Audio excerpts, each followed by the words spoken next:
While most MSPs are out there hunting endlessly for new clients, the smart ones know their richest opportunities lie in the fields they already own. My name's James Steele and this is Harvest, where MSPs and industry experts share proven ways to grow profitable revenue from your current customer base. No theory, no fluff, just field-tested strategies that work. Let's grow.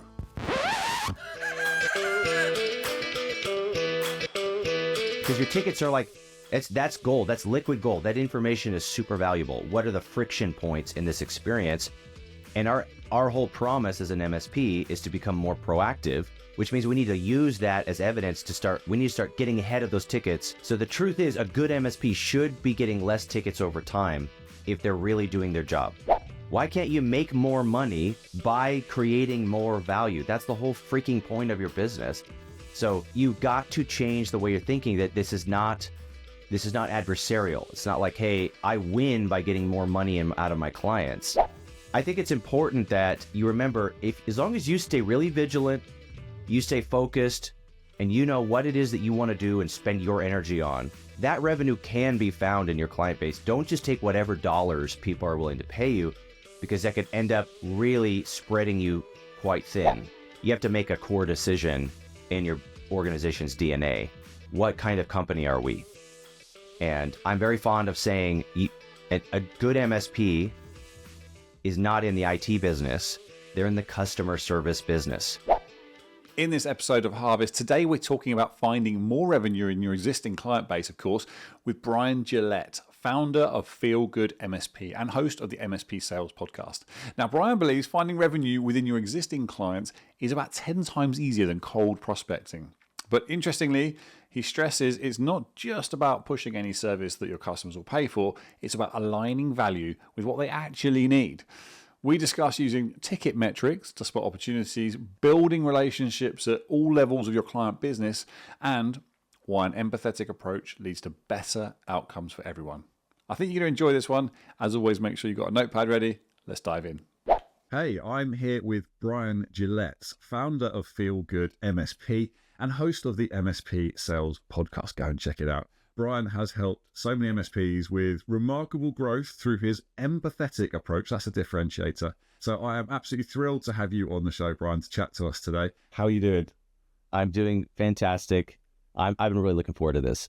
Right, listen, you carved out something of a reputation, a track record for really helping people, mostly I'd say with sort of net new business acquisition. Is that fair to say? Yeah, that's definitely my area of focus for sure. Obviously, on the Harvest podcast, we're keen to look at how we can sort of look within our existing client base at any potential there. So I've got to throw it over to you in terms of where that potential lies for you when you're working with clients. What are your sort of your first steps where you think, actually, look, there's loads of potential there in this particular area? Where do you see gains when you're working with them? Well, I'm going to say, let me open with my first controversial thing that everybody's going to disagree with me on, which is that I think account management, or I'll say that finding revenue inside of your existing client base is like 10 times easier than finding cold new revenue from the streets. It's just an easier job. I don't mean to say that it's guaranteed that you'll find new revenue, but in some ways it is. If you just have some basic practices in place, it's pretty inevitable that you could just keep finding more opportunities to create value for that client. If I can say it clinically, if I'm looking for new ways to inject MRR and one-time revenue into my existing client base, I want to make sure that I'm injecting the right MRR rather than just whatever MRR they'll pay me. Because oftentimes people will start spreading out their focus because they go for the land and expand approach. And all of a sudden, if you're not careful, you're doing things that you shouldn't be doing. Just because somebody asked, hey, by the way, do you do websites? And you go, sure. Do you do SEO? Fine. And you know what I mean? You just start adding more services simply because people ask for it. So I think it's important that you remember, as long as you stay really vigilant, you stay focused, and you know what it is that you want to do and spend your energy on, that revenue can be found in your client base. Don't just take whatever dollars people are willing to pay you, because that could end up really spreading you quite thin. And make it much more difficult to sustain and scale that as you start bringing on net new logos in the future. And so when you're looking then at the potential in a base, where does most of that come from? Is it generally new service revenue, do you think? Is that where you see it, or are there other areas? Yeah, I mean, it's a good question. I think you kind of have to go to the data, and it depends on who your average client is. If you have like 10-seat clients versus 100-seat clients, then you're going to be finding and searching for different opportunities. I think the starting point, I'm sure that many of your guests have approached this, and I've never had a very sophisticated technical stack in order to help me do this,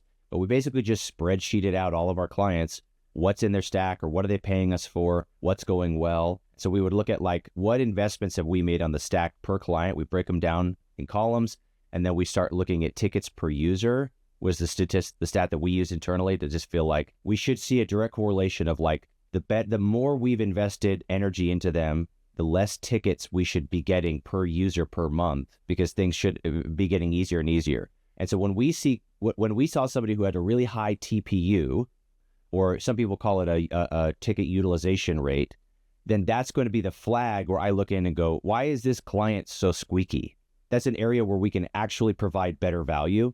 And it's obviously an area where they probably aren't leveraging everything that we can do for them. So that's the first symbiotic place I'm going to look for new revenue, is like, where can it actually make the most impact? Not just who has some dollars that I can take from them. I think that you have to use the data to tell you, are these projects, is this out-of-date hardware? Is this all like low-end, low-grade hardware that's really troublesome? And so can I make an actual business case for them to show them, hey, look at how many problems you have because you insisted on buying all this ubiquity access points, so nobody can ever access anything. So look, I can actually show you why those ubiquity access points were so cheap. Look at the data. Things are not well because you bought the cheap route.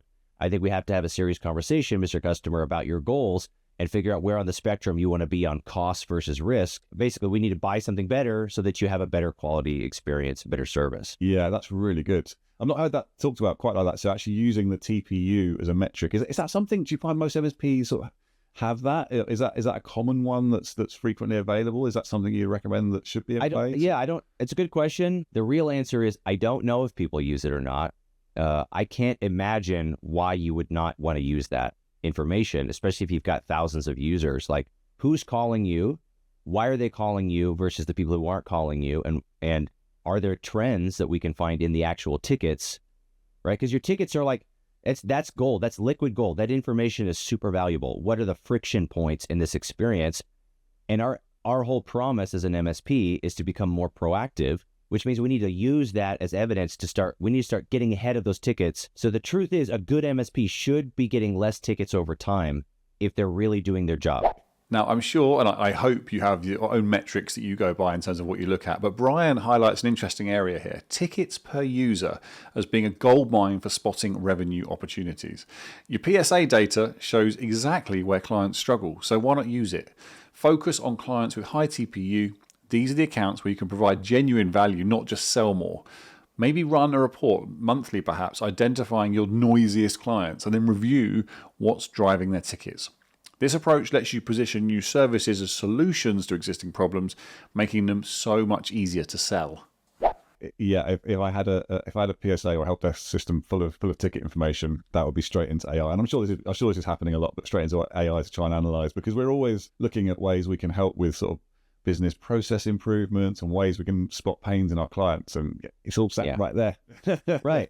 They're offering you up, and front and center, aren't they? You're absolutely right. There's tons of new cool tools that are coming out.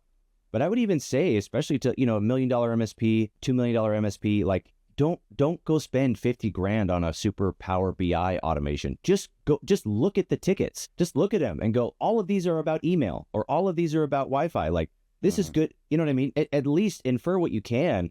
Do something with the information. Don't do nothing. I think the secret here is that what I have observed is MSPs feel like they have to fall in one of two camps, where they either have to, like, how do I make as much money as I can off of these clients? Or how do I bend over backwards to be as helpful as I possibly can so they never leave me? That's so true. There's got to be a balance, right? Hasn't it? I feel that exact same thing. I mean, we work with this idea of white space and so on, and that inherently is like, how many services can you fit into a customer base? Right. If your business is set up correctly, why are those two things? Why is that an either or? Why can't you make more money by creating more value? That's the whole freaking point of your business. You've got to change the way you're thinking, that this is not adversarial. It's not like, hey, I win by getting more money out of my clients. And you might not be consciously thinking that, but your behavior infers that when you think adversarially about like, oh, I got to wait for the right moment and twist the knife, or I got to try to expose whatever, you know what I mean? It becomes very combative. And that's a sign that you've got a real mindset issue that's making it harder for you to make more money. So I'm really interested. So you're a lot of what you talk about is an empathetic approach. So applying this empathetic approach to more of a account management, essentially, how can we use that approach to better have conversations with clients about these things that need addressing, to take out this combative kind of stance? I'd say sort of start infusing your business, your outcome and pain conversations with just more regular human interaction. The first level of marketing and sales that people start to get into is you have to stop talking about services. You have to start talking about outcomes. And everybody's heard that talk track because that's sort of literally marketing 101. Like that's the most simple transition to become a marketer, is like tell people what they get by working with you. And of course, marketing also applies to internal, like account-based marketing and internal marketing is just as relevant as outside prospecting marketing. You have to market and create narratives and create awareness for your internal clients. But instead of going to your QBRs or whatever your touch points are and saying like, hey, what pains are you having, or what business outcomes can I help you with? Just start having real curious conversations like, how has it been working with us? Tell me more about what you do again, Sally. You do this. Okay, what does that mean? Things change a lot. What does it mean to be a secretary in 2025? What kind of stuff are you interacting with every day? And out of curiosity, do you feel like you're getting things dumped on you that other people just don't want to do? These are all basic human conversations, and each of those is going to give me really valuable data that I could potentially use to find opportunities to inject more revenue and improve Sally's quality of life. I just took the textbook questions about give me all of your pains and values, and like, you know, your aspiring business values, and just make it normal. So as we know, Brian is all about the empathetic approach to sales. He's saying that rather than asking directly about pain points, why not have a genuine conversation with the stakeholders? There's a novel idea. This shift from kind of what problems can I solve to tell me about your day creates just this authentic connection that reveals opportunities more naturally. So why not think about scheduling 15-minute catch-ups with key contacts monthly, but with no formal agenda? Because these kind of informal conversations, not only do they surface frustrations, but they also surface needs that those formal QBRs may well miss.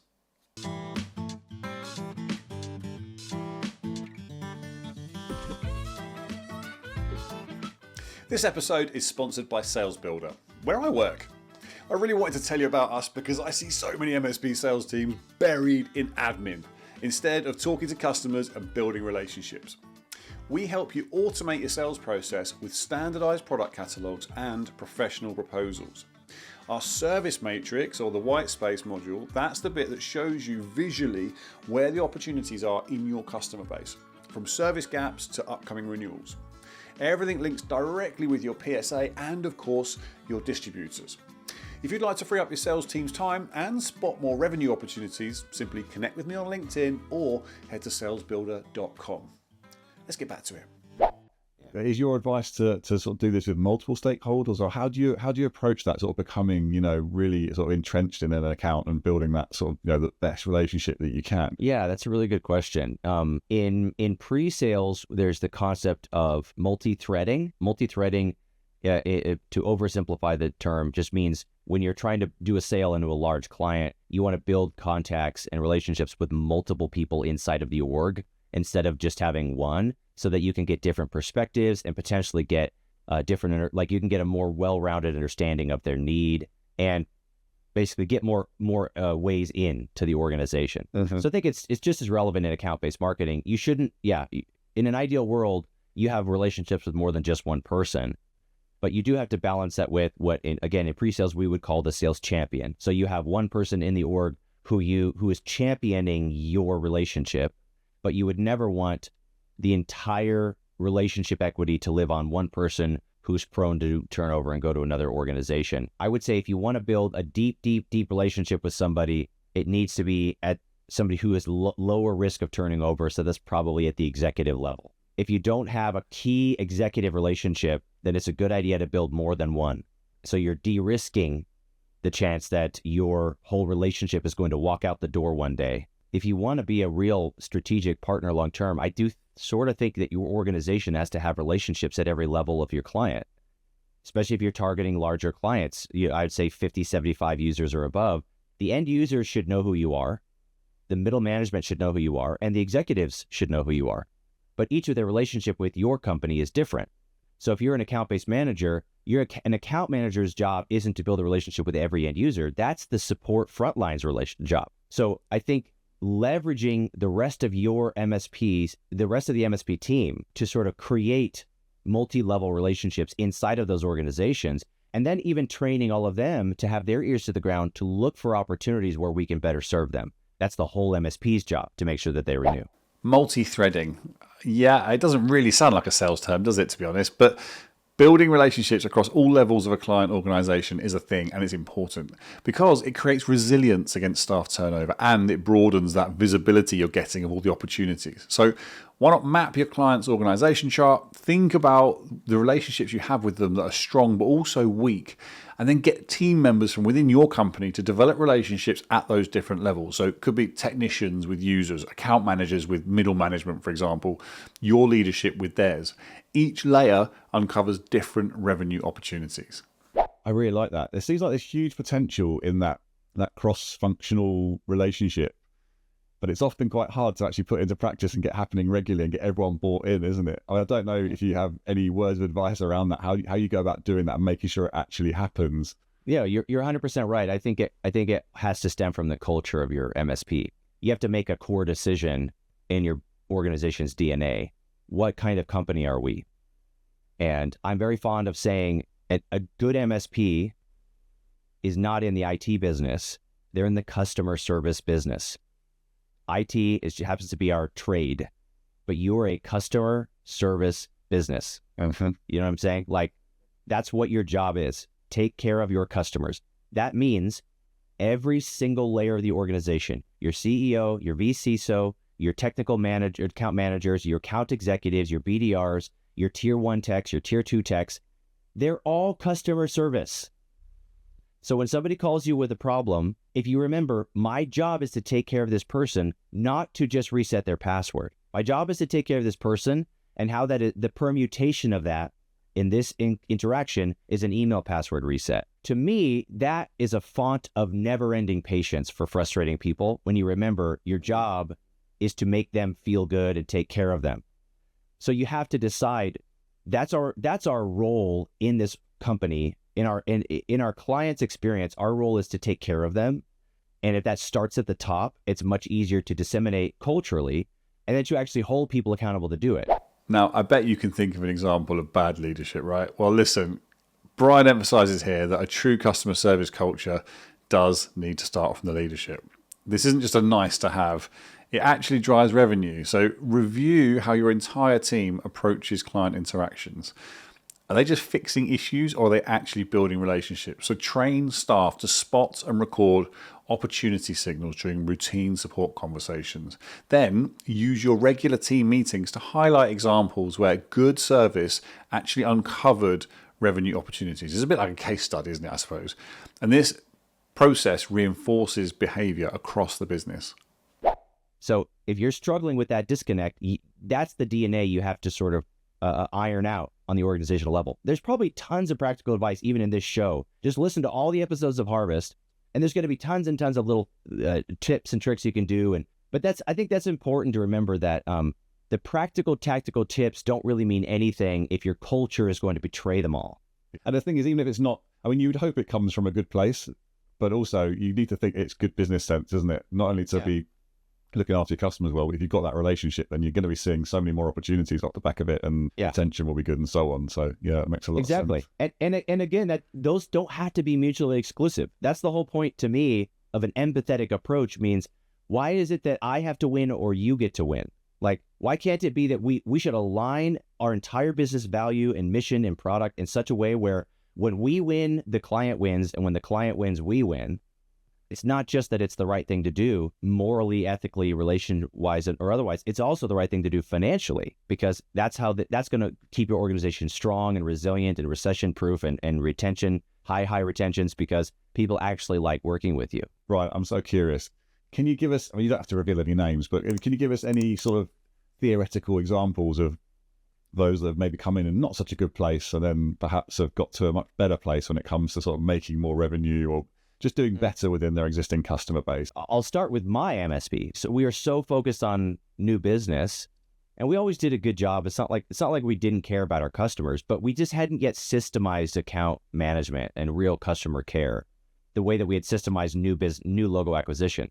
And so we had a few customers. We didn't have a ton of loss because it's so hard to leave an MSP. Like you can be a crappy MSP for a long time before they leave. Which is another reason it's so difficult to do new business acquisition, isn't it? Yeah, exactly. Because it's just so hard to leave, right? And not to say, again, we weren't a crappy MSP, but what I did was there was a front-end sales guy. He had made cold calls for a long time and he sort of burned out. We just moved him over to account manager. We're like, your job is to run QBRs, which I thought I invented, by the way. I call them QSRs. And I was like, I have this great idea for how we can take care of clients. Come to find out there's like huge SaaS companies that have just built their whole career on just running QBRs, right? But that was a really big piece of what we did, was pivoting over to like, just take care of these people and answer their questions and kind of become a point of contact for all things relationship outside of just support tickets. And my account manager had a non-recurring revenue and a recurring revenue quota every month. So he had to deliver new MRR, and he did. It was something like 12 to 15,000 MRR a year he brought in new business just from QBRs. So that was really critical. Another organization I've seen do this really well was this really, really great MSP out of Florida. They're all marketing based. They have like 6 people on their marketing team, and they say none on their sales team. Obviously that is their sales team, but he told me the story of he was on site at a client and his point of contact, she was kind of crabby and they hadn't really won her over yet. He saw there was a mini fridge in her office and her garbage can had 2 or 3 empty Monster Energy drink cans in it. Okay. So he was on site and a technician was coming to like bring some cable they needed. And he texted the tech and said, go buy like 3 Monster Energy drinks. And they That's just not good advice for anyone, Brian. I know. But he restocked her fridge. And I'm like, dude, it's kind of an absurd example. The reason I share that example, I'm not telling you, hey, go buy everybody Monster Energy drinks. Never buy me a Monster Energy drink. I get the sentiment, don't worry. Yeah. But the point is that he was there. He had eyes to see what she needed, not eyes to see what the technical problem was. He sort of chose to kill her with kindness because remember, she wasn't really even pleasant. It's not like, oh, I love this person, so I'm being more mindful of her. He was like, how do I show her that we're on her team? I thought that was a really interesting example, if nothing else, an anecdote to keep in mind. Like, I'm not telling you that you could have to do whatever they need or that you have to cross any boundaries that aren't sustainable for you. And other than that, the last example I'll give is like, I had a guy came through one of my workshops. I had like a $50 workshop. It was just high level advice. He basically said he had ad hoc sold different parts of his stack to different clients because he was trying to like win every single sale. He was trying to get people to pay an extra $5 a seat so he could add whatever dumb feature here. And which tons of MSPs do this. They sell one single license at a time. But that's what this guy was doing. And so he had different tiers. He had all this like, everything was sort of ad hoc. So I said, make a spreadsheet of red X's and green check marks and go all the way through until it's all green. And if you can't get a client over 70% green, fire them. And so he did. And he just made it all green. He lost like 30% of his clients and his revenue or his profit went up like 60%. Less work, way more money, simply because he just a simple spreadsheet. There was no AI involved. Okay. He just did it the hard way and he got his ducks in a row. He got it sorted. He became very vigilant about what we were willing to do and not willing to do instead of what the client was willing to say yes to the first time. That was no longer his standard for what he sold. His standard for what he sold was now unflinching. And that gave him a lot more confidence even in the upfront sale and in the account renewal to be like, hey, you don't have email security. We're not comfortable with that. So you've already signed a waiver of liability, but I know how this story goes. You're going to blame me when you guys get hacked. So that's not happening. Here's the new price. If you want me to manage you, this is what it costs. Now, if you're a regular listener, you will know we've talked about this before more than once. But it's so important, I don't care, I'm going to do it again.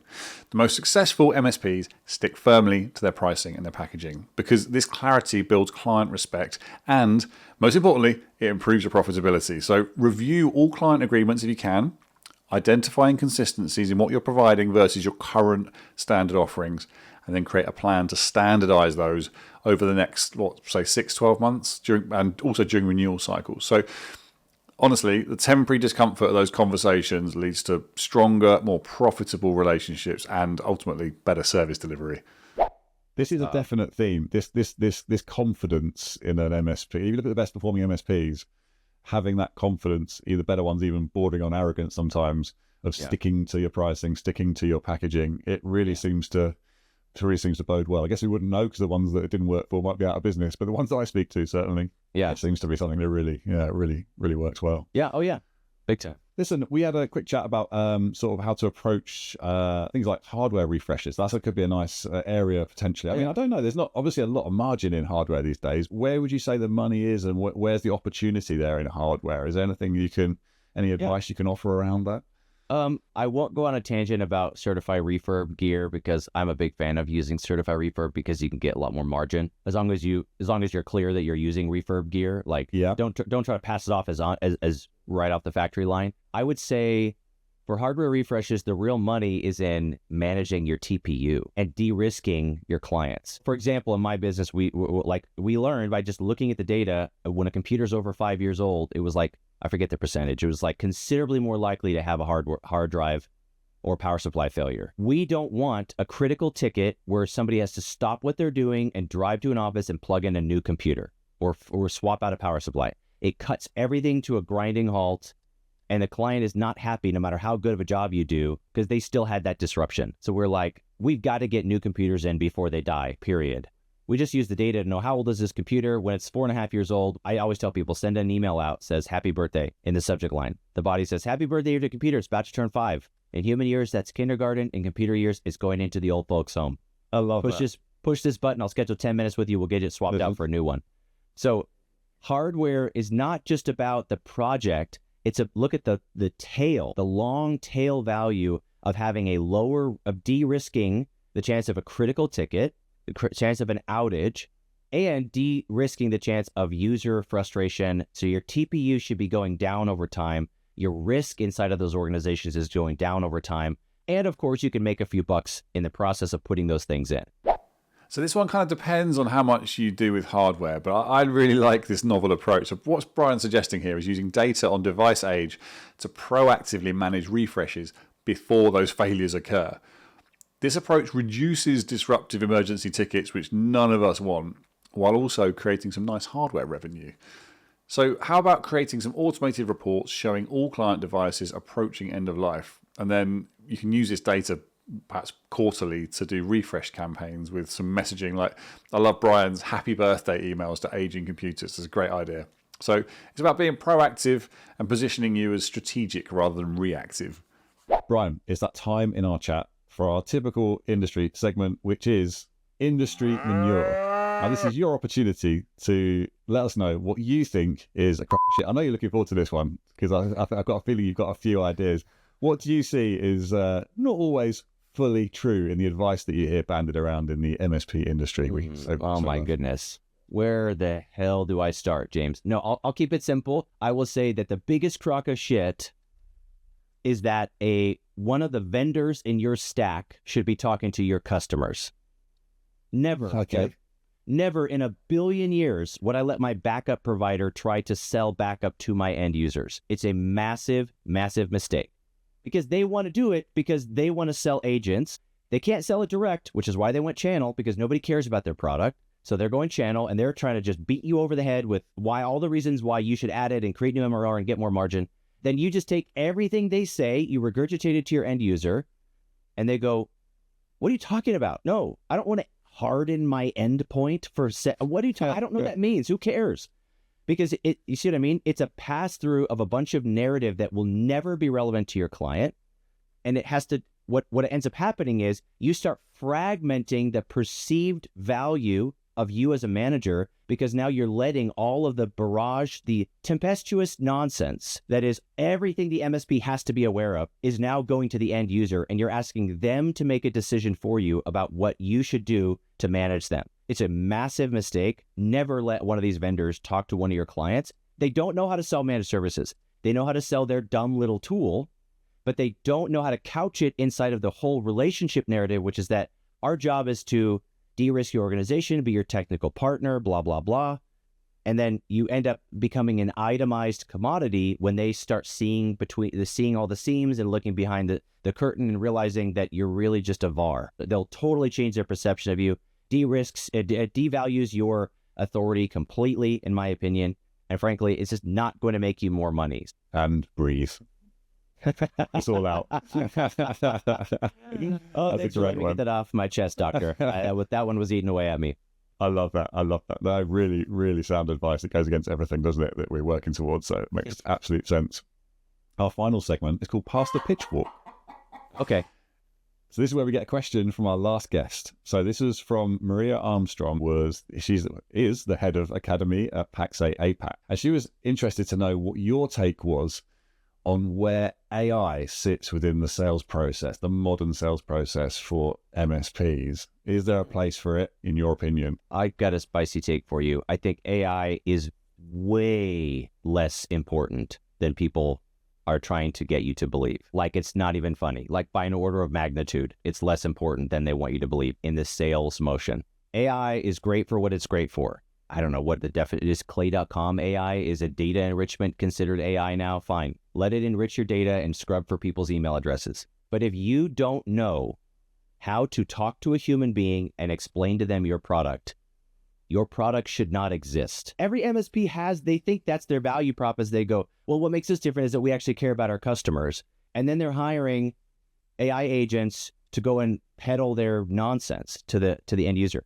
It's just not that important. If you had 5 real conversations a day and you were super clear and you had your sales process down, you're going to smoke everybody who's trying to use AI to send 10,000 DMs a week or a month. Give me a break. If that stuff worked, then we would all be zillionaires. AI should be taking the role of a sales admin at best, right? So updating your CRM, making sure that you're reconciling account information, those sorts of things. That makes a lot of sense. So a CRM admin or a sales admin, AI should definitely be there. AI should not be doing anything to help your client understand your value. That should be what a human being is doing, because managed services is not like SaaS where the market, the TAM is super broad and everybody's always in a buying position. Your TAM is really narrow and people are only ever buying once every 3 years. So you're really going to blow that conversation with a dumb AI generated thing when you could have just said it to them yourself? That's my opinion. That's a great way to look at it. Yeah. So yes to behind the scenes, no to between you and your potential buyer. Yeah. Brian, to end, do you have a question for our next guest who could be an MSP, could be an industry expert, can be any topic you like, something to put them on the spot? It's always fun. I have one, but it's a really hard one. Let's say this is might be a doozy. Maybe it's easy for them, but here's the question. In the modern business, I'm going to use that term. In the next generation of business context, where we're seeing work from anywhere, bring your own device, decentralized businesses. Why does a business like that need an MSP? Why do I need an MSP if I have 20 employees all over the world, bring your own device, no network, no centralized cloud? What does an MSP do for me that I really need? Great question. Do you want to do a quick yell from the barn? Let us know where we can find out more about you and dive into whatever's current for you at the moment. Obviously, Sure. You need to give your podcast a shout. Sure. Yeah. Well, MSPSalesPodcast.com is another version of what we're sort of doing here. We really focus on the pre-sales side of it. So if you like podcasts, then that's a great place to go. We got to have you on, by the way, James. We got to come over. That would be wonderful. Yep. Yeah. Look me up. And then, of course, feelgoodmsp.com. We always have multiple feature events scheduled out, and you can learn more about what we do for MSPs there. Brilliant. Brian, it's been so good talking to you. Thank you so much for sharing your wisdom. We've got plenty of tactical, actionable stuff out of that one, I think. Don't you think? Good. I hope so. That was as tactical as I know how to be. So Wonderful. I hope you can do something with it. Thanks, James. Thanks for having me. This was really cool. Yeah, no worries. Listen, look after yourself. Thanks for being with us. Take care. He's brilliant, isn't he? We love Brian. Thank you so much for coming on the show, Brian. Listen, let's do a quick roundup. My goodness, there were some takeaways from this episode. So we had use your ticket data to spot opportunities, have real conversations instead of those formal business reviews, or as well as build relationships at all levels, create a true customer service culture, stick confidently to your pricing, and use data to drive proactive hardware refreshes is a nice idea. Brian also warned us against letting vendors talk directly to your clients. Sound advice to maintain your position as a trusted advisor. Remember, finding more revenue isn't about selling anything your clients will pay for. It's about creating genuine value that improves their experience while boosting your bottom line. Okay, that is it for this episode of Harvest. If you found this useful, all the links we mentioned are in the show notes. And of course, if you enjoyed it, please do leave us a review and share it with a friend, or even better, someone else in the industry who you know would get value from it. Until next time, happy harvesting.